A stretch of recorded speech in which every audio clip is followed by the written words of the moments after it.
user, how do you get points or become a higher level user? Well, I mean, like any social site, yeah. I mean, like any social site, you get to know the other people on the site.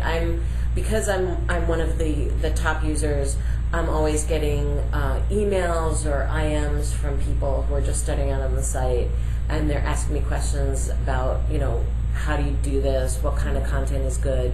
And I mean, I'm happy to answer questions like that from people, because at one point I had absolutely no idea what I was doing and was just, submitting things and getting 3 digs and wondering, why aren't I getting anything? And it's a social site.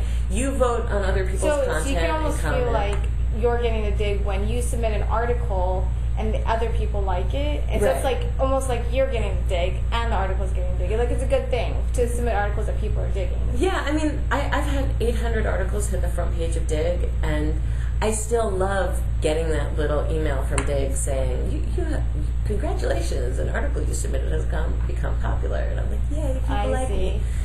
So... And that's how you got, because I understand you're number 16th user, and you become number 16th user. I mean, how do they calculate that? Because the number of times one of your articles became number 1. Right. Well, no, there's not a number 1. It's because the front page is continuously moving.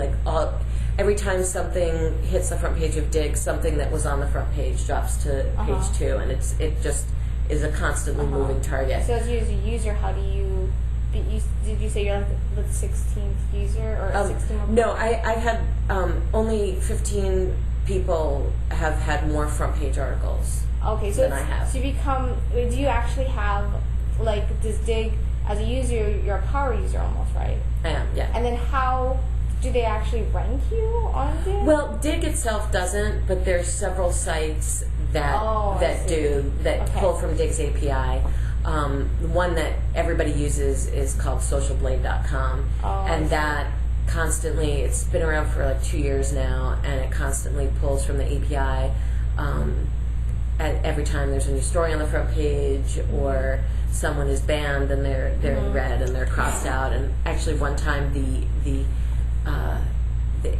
I showed up as banned on Social Blade, and I know the guy who created it, and I emailed him. I was like, Jason, what do you know? And he's like, no, it's just it timed out when I was looking for you, don't worry.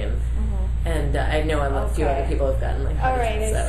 So I'll just wrap this up. So basically it sounds like if you want to become, one way to become popular on online and social media is to become a powerful Digg user, and Digg doesn't actually quantify the power users, but other places like Social Blade and di66.net, those are 2 of the big ones that really people are looking at all the time.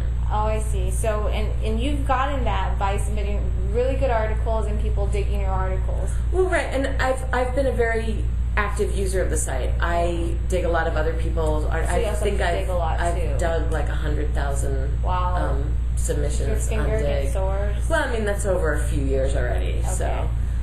So repetitive stuff sticks in. All right. All right. So this was a very informative article. I felt like I asked a lot of silly questions, but at the same time I learned a lot. So thank you, Amy. Thank you. And this is again Kristy Oshita for Work and Joy and Girls in Tech.